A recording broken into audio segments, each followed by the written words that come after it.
Je sais que mon ami Longuet a été bastonné. J'ai vu la vidéo, comme tout le monde, il a été bastonné. Est-ce que c'est ça la torture? Je ne peux pas le qualifier, parce que je ne suis pas juge en la matière. Mais ceux qui sont en charge en la matière savent comment on qualifie une torture.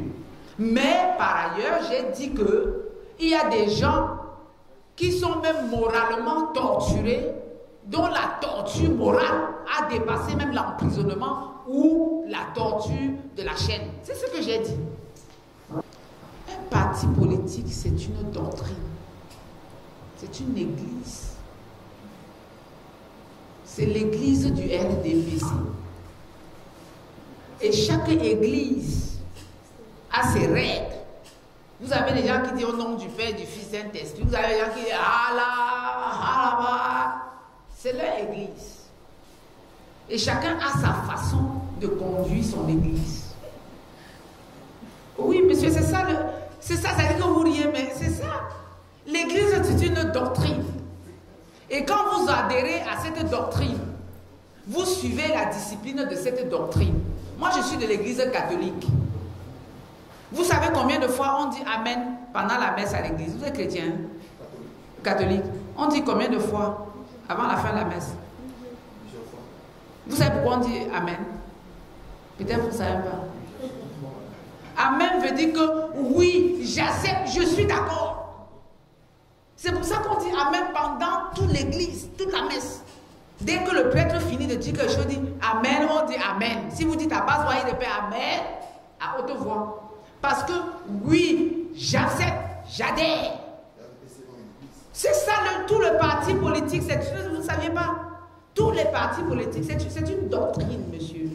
Une doctrine, c'est une église. C'est une doctrine. C'est-à-dire que soit vous entrez, vous respectez cette règle doctrinale, soit vous sortez. C'est comme ça, c'est une doctrine. Si vous ne voulez pas respecter, vous sortez, vous êtes libre. Bon, maintenant, à venir me demander à quand le congrès, qui empêche le congrès. Vous revenez, on revient sur la même question. Parce qu'en réalité, nous sommes dans une église où dans cette église, vous avez les prêtres, vous avez les évêques, vous avez les servants de messe, vous avez les participants de la messe, vous avez même les curieux qui viennent souvent à la messe. Vous avez tout ce monde-là dans l'église.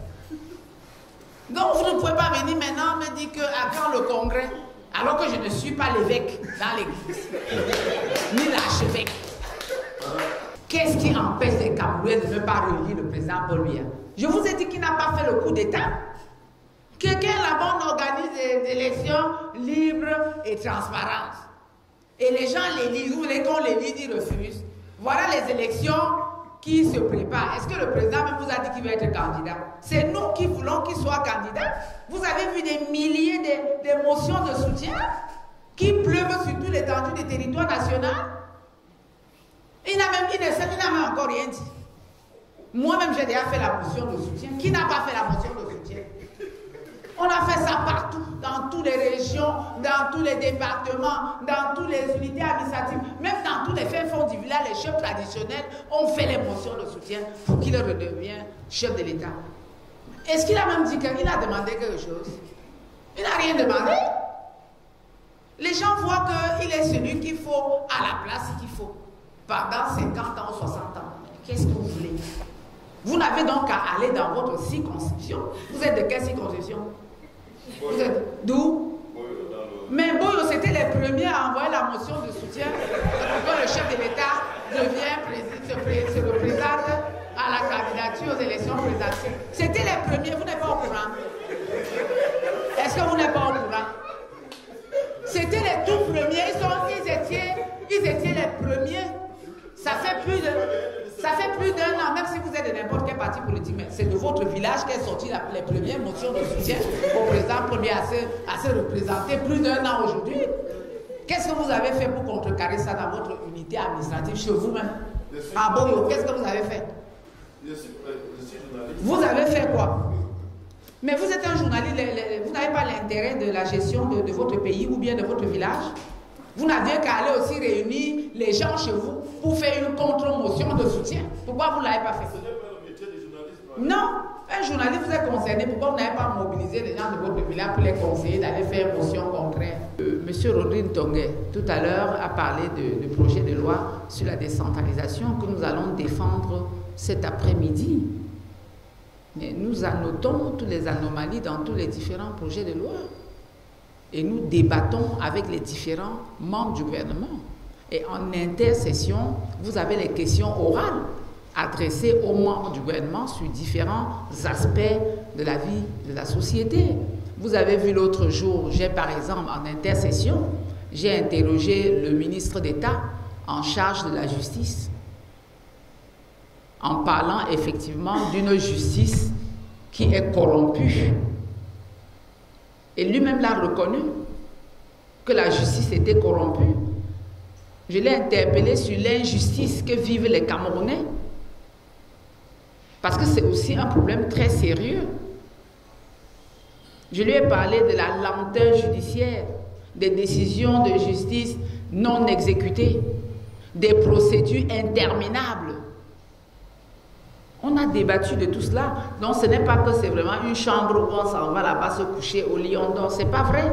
Votre présence dans le débat parlementaire, vous avez évoqué tout à l'heure des questions que vous avez adressées à certains membres du gouvernement, le ministre de la Justice. Plusieurs, pas seulement lui, j'ai pris ça juste à titre d'illustration. À qui vous dites par exemple qu'il promet des choses qui ne peuvent pas se réaliser, parlant de l'inflation qui va baisser de 8%. Vous dites par exemple au ministre de la Défense de fermer tout simplement le corps des sapeurs-pompiers et que ce soit privatisé par exemple. Donc ça, ce sont des positions qui tranchent dans cette chambre-là. Alors j'aimerais savoir, Madame le Sénateur, est-ce que finalement vous êtes vu comme le mouton noir dans cette chambre-là, comme une personne qui dérange? Moi, je ne crois pas, puisque de toutes les façons, à chaque fois, les membres du gouvernement apportent des éclaircissements à toutes ces questions. Par exemple, si vous parlez de corps de sapeurs-pompiers, le ministre de la Défense est largement expliqué suite à cette question, à savoir les camions des sapeurs-pompiers qui soit arrivent, il n'y a pas de l'eau, ou qui soit arrivent, les tuyaux sont percés, ou qui soit n'arrivent pas du tout, ou qui arrivent, le feu a déjà dévasté tout l'immeuble. Mais il a reconnu et lui-même s'est aussi justifié. Et il a parlé effectivement des autres corps qui devraient aussi intervenir, parce qu'il n'est pas seul à intervenir. Il a par exemple relevé le fait que les bouches d'incendie qui existaient depuis 1960 sont enfouies dans les immeubles aujourd'hui. Parce que par exemple, lui, il doit aller chercher l'eau à 5 km ou à 10 km. Il est normal qu'il arrive que le feu ait dévasté tout. C'est lui qui dit ça, c'est pas moi. C'est lui qui répond à la question. Ça veut dire qu'effectivement, on est là pour débattre pour le bien-être des Camerounais. Et ce même jour, le ministre m'a dit, mais Madame le Sénateur, vous serez surpris dans quelques mois, parce que nous venons d'obtenir un prêt avec la France qui devrait nous livrer environ 200 camions de pompiers au Cameroun. Donc d'ici à 2025, il n'y aura plus donc des problèmes d'incendie. Mais il fallait donc poser cette question-là pour que le ministre nous éclaire là-dessus. Donc on travaille. Et je ne pense pas que je suis caricaturée là-bas comme une cheval noire. Jusque-là, je ne pense pas, sinon même au niveau du RDPC, on m'aurait dit, mais Madame le Sénateur, vous faites mal. Bien au contraire. Je crois qu'on est dans la démocratie et la liberté d'expression qui tient tant au président de la République, son Excellence Paul Biya, notre champion. Ça fait partie de ce qu'il a voulu d'ailleurs laisser aux Camerounais, la liberté d'expression. Regardez comment les Camerounais s'expriment. Regardez comment même le chef de l'État est décidé sur toutes les formes. Donc les gens sont libres de s'exprimer au Cameroun, y compris à la Chambre haute. Et je pense que c'est ça effectivement qui peut faire changer les choses. Parce que ce n'est pas parce que Madame le Sénateur a posé cette question à tel membre du gouvernement que d'un bâton magique, les choses vont changer. Ou que par exemple, quand je demande à Monsieur le ministre des Finances, Je suis très heureuse de voir aussi que les journalistes suivent bien les activités parlementaires. Je m'en réjouis parce que je n'ai pas fait des communications là-dessus, mais je me réjouis de voir que les journalistes sont suffisamment informés. Parce que par exemple, quand je demande au ministre des Finances comment il va faire, parce que l'inflation, c'est chacun qui ressent l'inflation dans sa chair. Hein. Parce que quand vous avez l'habitude d'aller à la boulangerie et qu'avec 1000 francs, vous achetez 20 pains pour votre famille, et qu'aujourd'hui, avec 1000 francs, vous ne pouvez avoir que 2 ou 3 baguettes. C'est ça l'inflation. Ce n'est pas la gromologie. C'est chacun qui ressent ça dans sa chair. Si vous alliez à l'ouest, moi je suis de la région de l'ouest, et que vous allez à la station, vous carburez pour 40 000, vous faites aller-retour, et qu'aujourd'hui, vous devrez carburer pour 70 000 francs. C'est ça l'inflation. Et donc quand on lui pose la question de savoir comment est-ce qu'il va faire concrètement pour ramener cette inflation dont il projette à 3%, il est dans une projection, dont il projette à 3% en 2026, ça l'amène à édifier les parlementaires, mais aussi les Camerounais. Voilà que ça vous a intéressé. Vous n'étiez pas au Parlement avec moi, mais voilà que vous êtes au courant de cette question. Ça veut dire que ça intéresse les uns et les autres. Et c'est donc ça la sensibilisation, parce que pour construire un pays, on ne peut pas tout faire le même jour. C'est progressivement qu'avec différents débats, avec différentes idées, on essaie d'améliorer la qualité des vies des Camerounais au quotidien. Je souligne que... Vous venez de dire que vous parlez des femmes. Moi, je suis une féministe, hein. Et c'est pour ça que d'ailleurs, quand je vous dis qu'en intercession, je me suis engagée personnellement à faire que les femmes s'inscrivent sur les listes électorales, parce que nous avons aussi les élections que nous préparons en 2025, mais nous avons 2026 qui est crucial pour les femmes, qui est même déterminant pour les femmes du Cameroun. Parce que si je vous parlerai aujourd'hui des statistiques, mais c'est alarmant, mais on continue de se battre. Étant du RDPC, quand vous avez les 360 mairies du Cameroun, vous avez à peine 10% des femmes mères titulaires. Et quand vous prenez les 10% des femmes mères titulaires, vous avez 70% des femmes mères titulaires qui sont des zones reculées, abandonnées, telles que les hommes ne pouvaient pas accepter d'aller être mères là-bas. Vous prenez maintenant les présidents de région. Il y a 10 présidents de région, il n'y a pas une seule femme présidente de région. Quand vous prenez maintenant les maires de ville, il n'y a pas une seule femme maire de ville.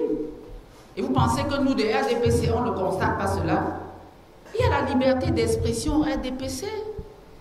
C'est un parti démocratique qui est démocratisé par le père géniteur qui laisse que les camarades s'expriment. Et tout cela est porté à la haute attention de notre président national. Et c'est pour ça qu'il a dit que désormais, les femmes doivent compter sur lui, parce qu'il va valoriser les femmes et les jeunes. Et c'est pour ça qu'ils doivent s'inscrire massivement sur les listes électorales pour préparer sereinement 2026. Pour que dans un avenir proche, qu'on retrouve ici à la cité capitale de Yaoundé des femmes mères titulaires, pour qu'on retrouve au moins 30-50% des femmes mères titulaires. Et si on revenait à l'administration territoriale, nous avons aujourd'hui une seule femme préfet, mais je peux vous garantir que les hommes qui bombent les poitrines et qui pensent que les femmes ne seront pas gouverneurs et préfets, ils vont être très surpris très prochainement, parce que le chef de l'État va nommer les préfets, les gouverneurs partout. Et ce seront toutes des femmes. Madame le sénateur, on verra plus le régime, est-ce que ce sera à l'horizon 2027? Vraiment, essayez de nous expliquer, nous qui avons le privilège d'être en face de vous, face à face. Non, c'est-à-dire, c'est ce que je dis. Vous savez, le travail de sénateur, le sénateur, c'est quoi? Le sénateur, c'est d'abord le représentant des CTD. Ça, c'est notre premier travail. C'est de représenter, de défendre la décentralisation. C'est notre travail. On est élus pour ça. Et c'est pour ça que nous sommes élus essentiellement par les maires, par les conseillers municipaux, par les présidents de région, pour aller les représenter dans cette chambre. Donc vous ne pouvez pas venir maintenant me dire, mais madame le sénateur, est-ce que vous défendez ces gens-là là-bas? Je vous ai parlé par exemple de la fiscalité locale tout à l'heure. Je suis allé même jusqu'à vous donner les chiffres. Et je suis allé vous dire ce que nous attendons pour faire fonctionner la décentralisation. Et si je le dis, c'est parce que, si je dis ça, c'est parce que effectivement, en tant que sénateur, dans cette chambre haute, je suis là pour défendre effectivement les CTD. On va passer de 7,3%. Un exemple concret, s'il vous plaît, madame le sénateur, de la manière dont vous défendez les collectivités territoriales décentralisées. Je sais tout au moins que la loi sur la fiscalité locale est une initiative du gouvernement, c'est un projet de loi, et donc une initiative des élus. Donnez-nous quelques exemples. Je vais vous dire, vous savez, quand vous voyez les projets de loi, vous pensez qu'ils viennent du ciel. Ils viennent de longues réflexions, monsieur. Vous pensez que les projets de loi sortent d'où? Ce n'est pas du RDPC. Même vous-même, vous pouvez faire proposer des articulations intéressantes dans un projet de loi, monsieur. On en tiendra compte. C'est pour ça que le chef de l'État ouvre. Vous ne comprenez pas ça? Vous ne comprenez pas qu'on est dans l'ouverture? Parce que ce n'est pas seulement le gouvernement qui s'installe et prescrit les projets de loi, non. Par exemple, cette fiscalité locale, ça sort du Sénat, ce sont les sénateurs qui ont implémenté cela.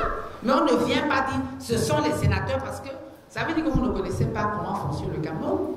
Même si vous-même, vous apportez une loi, on ne va pas dire loi telle. Ce n'est pas comme en France, où par exemple, quand vous venez vous proposer des différents projets de loi, on vient dire non, c'est la loi telle. Nous n'avons pas encore ça chez nous. C'est pour ça quand on dit la loi du Cameroun, la loi proposée par le gouvernement, c'est le gouvernement qui porte. Mais à l'intérieur, nous ne faisons pas encore comme les autres pays, parce que dans les autres pays, même comme en Angleterre où je suis propriétaire d'hôtel là-bas, on vient, on dit non, tel a proposé telle loi, et on dit même que c'est sa loi. Mais chez nous, on n'en est pas là. Donc, nous sommes à l'unisson. Donc, nous préparons tous des projets de loi. Et ces projets de loi portent le nom de tout le monde. N'ayons pas toujours en esprit de voir ce qui est mauvais. Voyons d'abord ce qui est bien, avant de voir ce qui n'est pas mauvais. Parce que vous savez, quand vous n'êtes pas encore chef de famille, quand c'est l'autre qui est chef de famille, vous voyez toujours qu'il y a le noir partout. Mais essayons d'abord de voir là où c'est bien. Moi, je vais prendre l'exemple de la région de l'Ouest.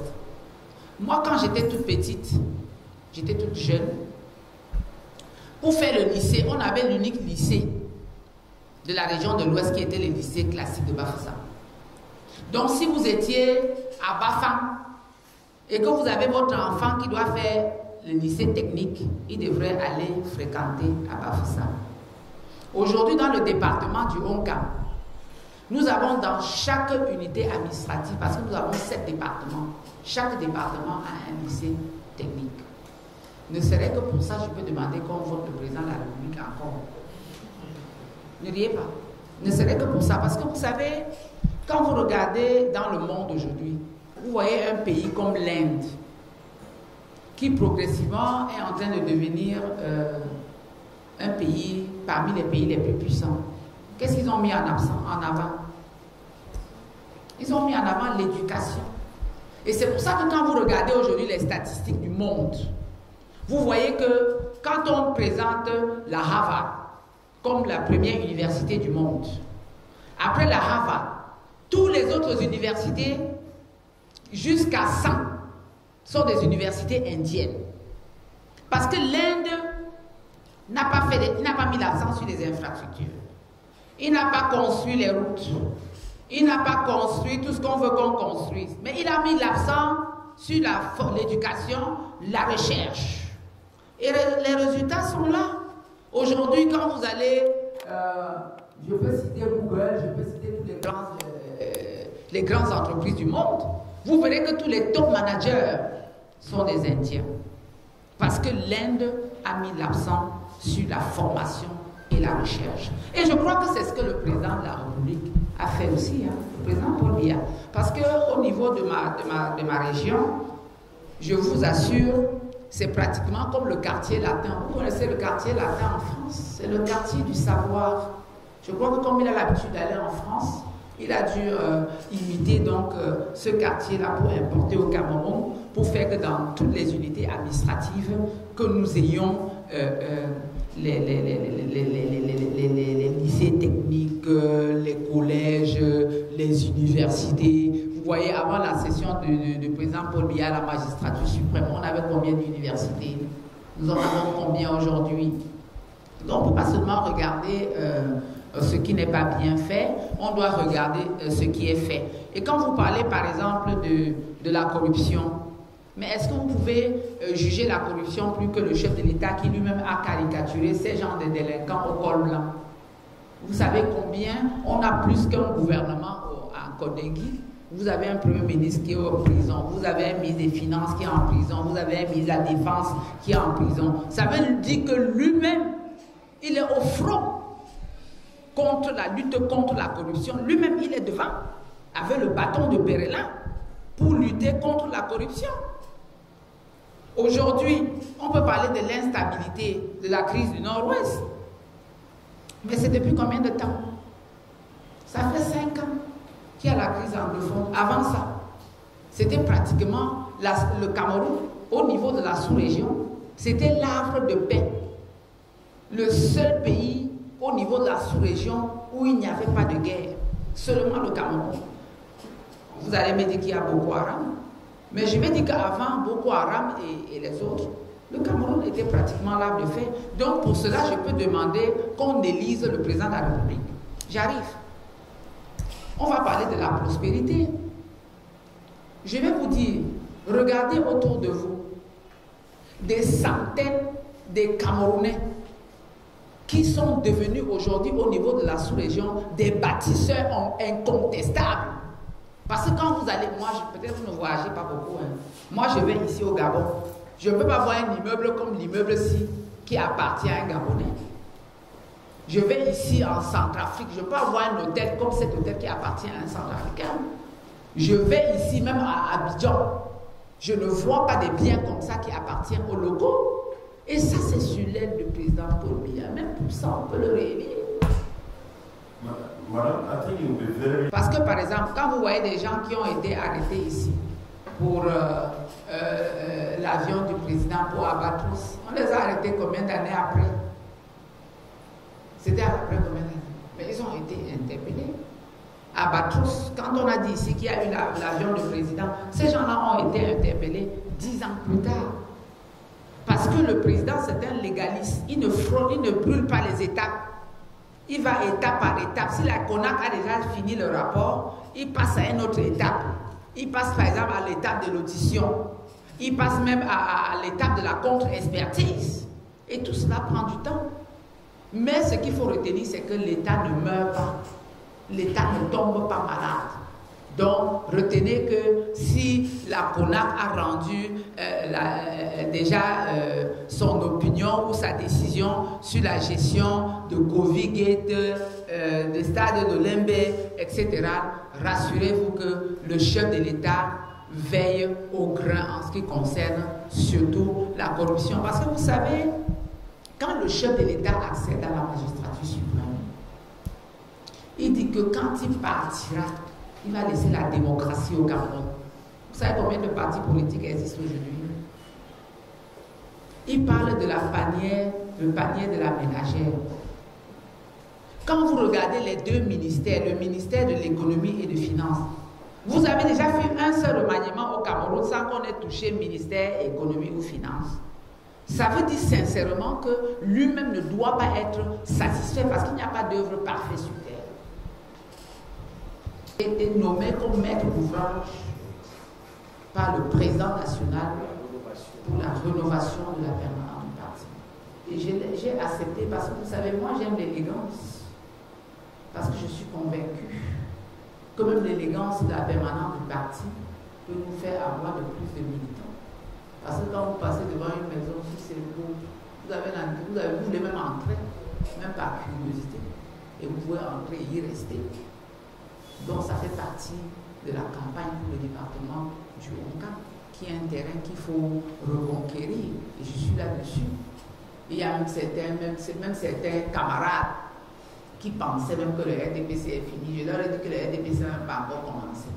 J'arrive avec ça. Le RDPC va commencer à pas faire maintenant. Même pas la rénovation, même pas les différents travaux que je fais dans le département. Je ne fais pas seulement la rénovation du RDPC. Je suis sur le terrain tous les jours pour conquérir cet électorat qui semblait échapper au RDPC. Mais désormais, il ne va plus échapper au RDPC. Parce que désormais, on a des baroudeuses comme moi là en avant. Des gens qui ont la force physique. Parce que pour faire la politique, il faut avoir la force physique. Parce qu'il y aura des moments, même on va donner des coups de poing. Et si vous n'êtes pas résistant, vous allez tomber. Surtout vous avez quoi moi en face. Mais bien sûr, il y aura des moments où on va aller même au coup de poing. Donc on est préparé et on est là pour ça. Maintenant, vous dites que depuis 3 ans. Mais ça veut dire que vous me connaissez. Non, madame le sénateur, dites ces 3 dernières années. Je suis toujours sur le terrain, vous savez. Ma raison de vivre, c'est le bonheur des autres. Parce que vous savez, les autres utilisent leur argent pour faire du mal. Moi, j'utilise mon argent pour faire du bien aux gens. Parce que le bonheur, c'est ce qui se partage. Si vous avez un bonheur que vous ne pouvez pas partager, ce n'est pas un bonheur. C'est pour ça que je dis quelquefois que l'argent ne fait pas de bonheur. Quand je le dis souvent, les autres disent, mais elle dit que là, ça fait. Je dis, l'argent ne fait pas de bonheur. Parce que moi, je connais des gens ici, et vous en connaissez aussi autour de vous, hein, des gens qu'on dit qu'ils ont des milliards, ou qu'ils ont même de l'argent stocké chez eux, ou qu'ils ont même 20 ou 30 voitures dans leur parking, ou qu'ils ont même, mais quand vous apprenez qu'ils ont fait l'AVC, vous interrogez pas. Il fait l'AVC, pourquoi? Parce que l'accident, on dit l'accident cardiovasculaire, ça veut dire que vous n'êtes pas tranquille. Vous voyez quelqu'un qui finit d'avoir tout ça, on vous dit qu'on lui a interdit de ne boire plus le vin, il ne peut pas manger le foie gras, il ne peut pas boire le champagne. Attendez, il ne peut porter que les chaussures orthopédiques. Et on dit qu'il a 10 milliards, 20 milliards. L'argent fait alors le bonheur. Donc l'argent ne fait pas le bonheur. Donc l'argent est fait pour être utilisé pour aider les autres. L'argent n'est pas fait pour aller garder ou pour dire, comme j'ai l'habitude de dire, même l'enrichissement illicite, comme lui l'a dit, que votre collègue a parlé tout à l'heure. Ceux même qui volent là, ils sont même visibles parce qu'ils volent mal, parce qu'ils ne sont pas intelligents. Parce que quand tu es même un bon voleur, tu voles bien. Parce que tu fais d'abord bien ce que tu as fait avant de voler. Donc tout ça, c'est simplement parce que les gens ne sont pas intelligents. Donc l'argent ne fait pas le bonheur. Alors, Madame le sénateur, tout à l'heure, vous vantiez le mérite du président de la République pour toutes les actions qu'il mène depuis, et ça va de soi. Mais Madame le sénateur, 42 ans, c'est long. Et par le passé, le RDPC a eu des méthodes. Je ne veux pas revenir là-dessus, peut-être on connaît toujours l'expression sardinard, donc au moment du vote, on sait comment ça a toujours été, comment le RDPC a toujours procédé pour avoir des électeurs, du moins pour que les Camerounais puissent les voter. Et cette année, du moins l'année prochaine, encore pour serrer encore sur le terrain du vote, et en face, il y aura de la concurrence. Madame le sénateur, est-ce que les Camerounais aujourd'hui qui commencent à se dire on n'en a vu qu'un seul, on n'en a vu plus personne, on veut passer à autre chose. Est-ce que vous allez toujours procéder par les mêmes pratiques pour avoir leur voix, leur vote?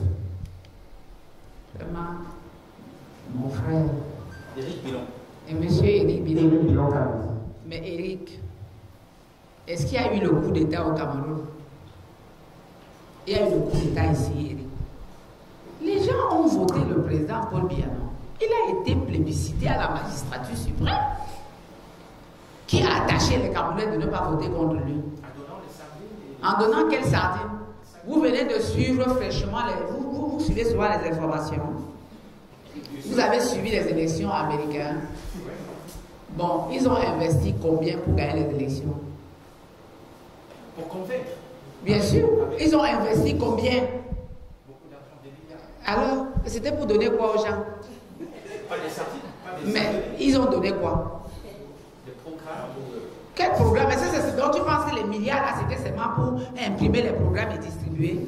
Vous n'avez pas vu les fêtes partout, la boisson, les champagnes, les sardines? Ils n'ont pas donné les sardines parce que les sardines ne font pas partie de leur habitude campagnarde. Mais il y a des grands festins partout. Il y a des gens qui ont même pris des kilos parce qu'ils ont passé leur temps d'aller de meeting en meeting. Oui, monsieur, vous n'avez pas suivi ça? Mais si le RDPC donne la sardine, on devrait même les féliciter. Parce qu'effectivement, ils auraient dû plutôt dépenser plus d'argent, acheter des poulets, comme j'ai vu en Amérique, des champagnes arrosés partout. Mais ils sont modestes. Ils restent aux boîtes de sardines qui coûtent 200 francs et un pain. Ça fait seulement 500 par personne. Vous devrez même féliciter le RDPC, qui ne fait pas beaucoup de dépenses pour faire les campagnes électorales. Thank you, madam. If somebody needs that kind of opinion and is being tortured that way, can you say that there is freedom of expression or freedom of expression? Moi, je vais vous dire, vous savez, M. Longuet, c'est mon frère, d'abord. Et je sais bien qu'il a été bastonné. Parce qu'on dit qu'il a été torturé. Il a été bastonné. Et quand vous vous comportez mal en famille, on vous fouette. Même chez vous, même quand vous rentrez à la maison, si les enfants se sont bien comportés, vous tapez les enfants. Oui, et ça, c'est la première fois qu'on tape les gens au Cameroun. Oui, vous n'avez pas vu même les fessées nationales ici, il y avait même eu les tchungas et tout ça qu'on avait fouetté. Quand vous vous comportez mal, on vous fouette. On vous fouette au lieu de vous fusiller. Parce que quand vous regardez dans les autres pays, quand vous vous comportez mal, on vous fusille, on vous tue. Mais ici, parce qu'on est dans un pays démocratique où le chef de l'État a décidé de ne pas verser le sang. Parce que dans les autres pays, quand vous parlez mal, on vous ramasse, on vous fusille. Mais on ne fusille pas les gens ici. Quand vous vous comportez mal, on vous met à terre, on met le bâton, on tape. Le président du CAPES, faisait de vous la présidente du comité de gestion du centre de Togo. Vous avez décliné l'autre. Comment est-ce qu'on devrait comprendre cet acte? Est-ce parce que vous condamnez le cumul de fonctions ou alors vous vous êtes dit le calibre de sénateur que vous êtes allé à la tête d'un comité de gestion, c'est vous minorer? Merci beaucoup. J'ai dit non. Il y a même certaines personnes qui ont pensé que j'aurais nuancé. J'ai dit non. Parce que je suis contre effectivement le cumul des fonctions. Parce que je trouve que les Camerounais chantent tellement, il manque quoi faire. Et moi j'ai déjà à faire. Je suis déjà moi-même PCA de plusieurs entreprises. Pourquoi aller encore amasser pour être comme ceux-là qui prennent tout? Il y a des gens qui prennent tout. Moi je ne prends pas tout. Vous le dites souvent au RDPC. Mais bien sûr, je vous ai dit qu'on a le dialogue interne. Est-ce qu'on ouvre notre marmite en route? On a le dialogue interne au sein du parti, où on déclare tout cela. Mais oui, monsieur, même au RDPC, j'ai saisi la haute hiérarchie pour renoncer à cette offre. Et renoncer à cette offre, j'ai dit, mais bien sûr. Et c'est ce que j'ai dit. Vous n'avez pas vu la lettre que j'ai écrite? Ça a circulé sur les réseaux sociaux. C'est cette lettre. J'ai dit, je ne veux pas de cumul. Je suis déjà sénatrice ou sénateur et ça suffit. Et je suis PCA de mes propres entreprises. Et il y a des Camerounais qui peuvent mieux faire ce travail. Et j'ai d'ailleurs saisi le président de la Chambre. Je lui ai fait proposer environ 5 jeunes pour qu'il les nomme à ce poste. À cette date, ils n'ont même pas été nommés. Pourtant, j'étais déjà nommé. J'ai dit, mais voilà les gens qui vont amener leur CV nommés. Ils ont même des bons profils qui correspondent à ce poste. Parce que moi, je ne prends pas tout. Il y a qui prennent tout. Madame le sénateur, vous vous réclamez féministe. Oui. Alors, les rapports sont assez alarmants au sujet des féminicides au Cameroun.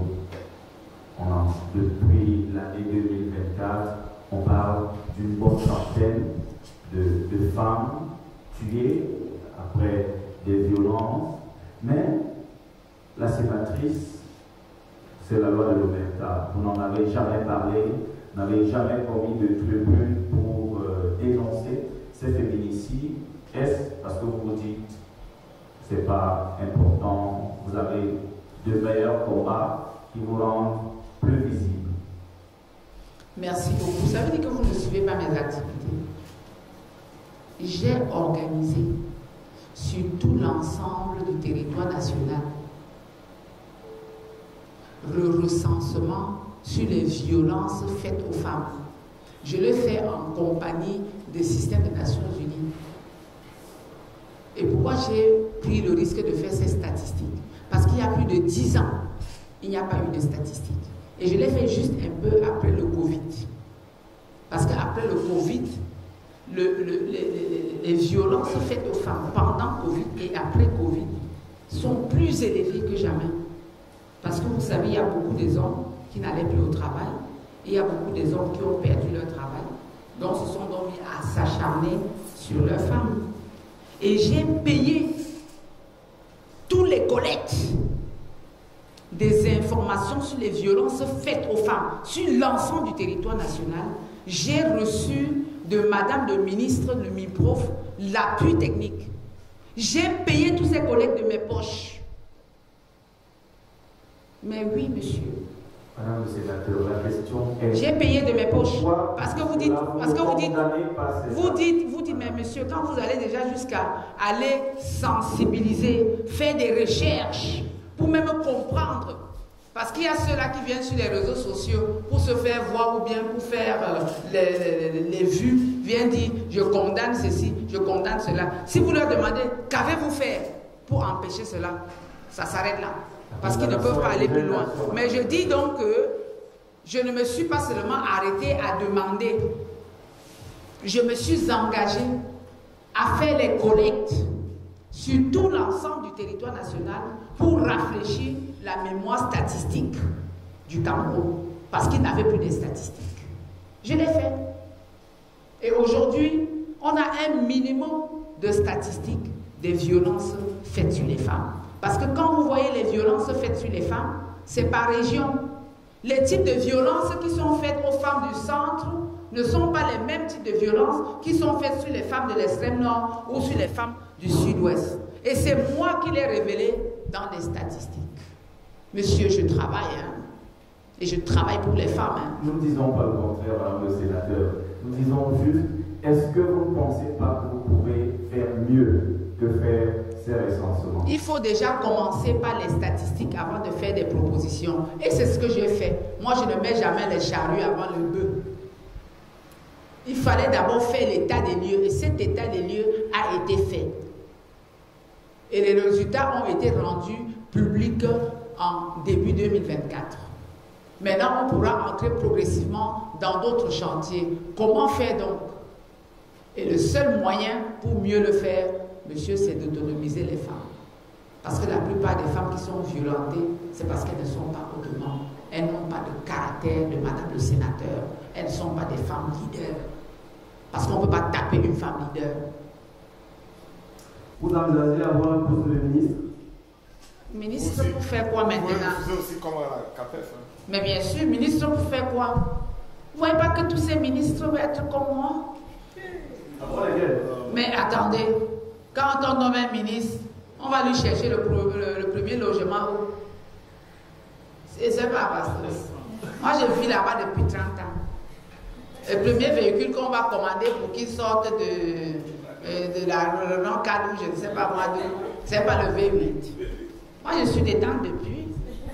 Mais si je cherche à être devenu ministre, moi je travaille, je sais le Cameroun. Vous savez, la philanthropie, la générosité, c'est quelque chose qui est divin. Hein?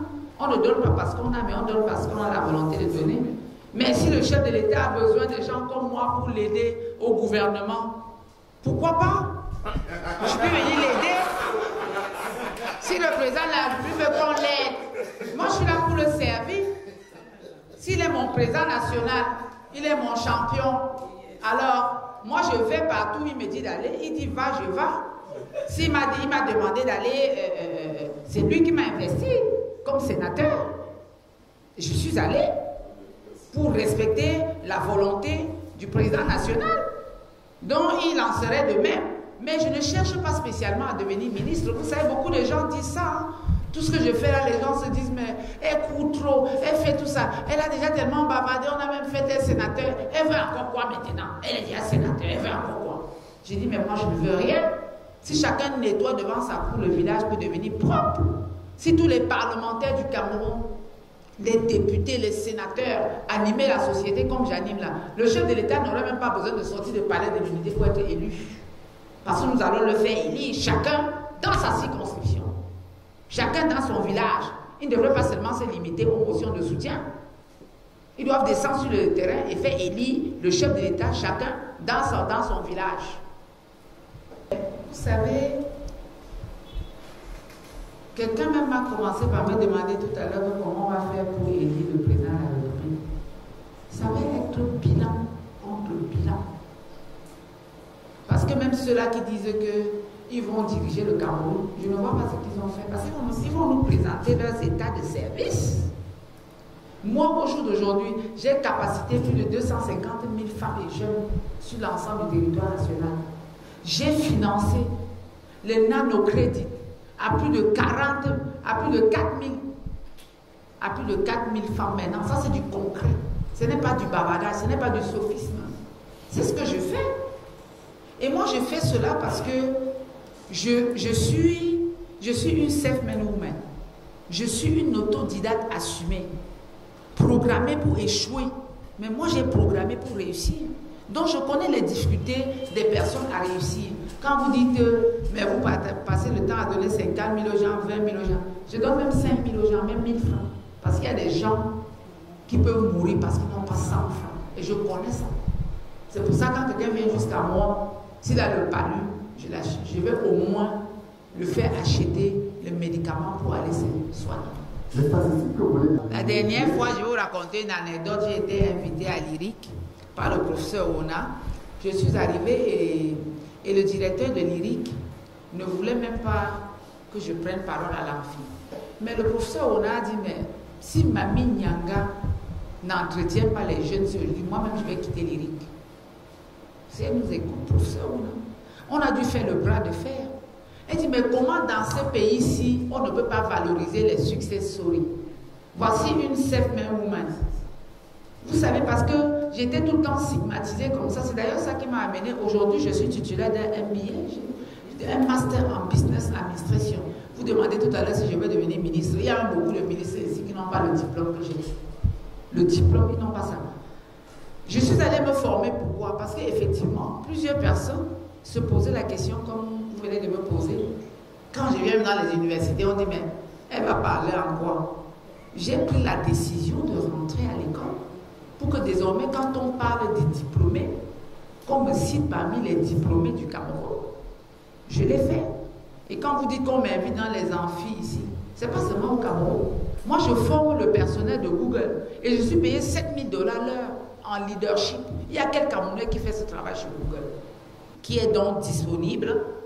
Donc, tous ceux qui nous suivent aujourd'hui, ils peuvent donc, s'ils veulent savoir comment faire pour réussir au Cameroun, sans avoir des parents, parce que j'ai fait, quand je parle de l'urgence, je l'ai fait dans l'urgence, parce qu'aujourd'hui les gens pensent qu'on ne peut pas réussir si on n'est pas des copains, si on ne rentre pas dans le tribalisme, si on ne rentre pas dans les sectes, si on n'a pas des parents haut placés, si on n'est pas compromis, on peut réussir par le travail.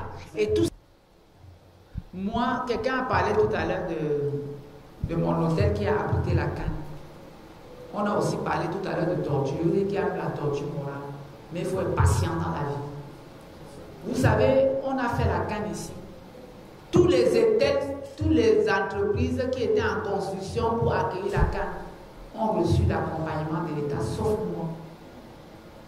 Et je n'ai pas baissé les bras. J'ai continué à militer plus fortement et déterminé à soutenir le Paul Biya plus que jamais. Parce qu'il y a d'autres comme ça que si leur nom ne sortent pas, ils deviennent des aigris. Moi, je ne suis pas comme ça. Moi, je suis constant. Les gens font ça parce qu'ils ne sont pas des gens constants. sont pas constants. Ce sont des petits schizophrènes, des gens qui se perturbent à tout bout de rue. On ne me perturbe pas. Parce que je sais que quelle qu'en soit la longueur de la nuit, le jour finit par se lever. Je vais simplement remercier surtout ceux qui ont pensé à organiser ce café politique pour éduquer, informer les Camerounais. Et j'espère donc par la suite, et comme avant moi, que les autres Camerounais vont se joindre à ce café politique pour continuer d'éclairer davantage l'opinion publique et surtout dans la sincérité. Voilà, premier, notre sénateur, merci. Merci. Ça ira, s'ils sont aveugles, ils voient.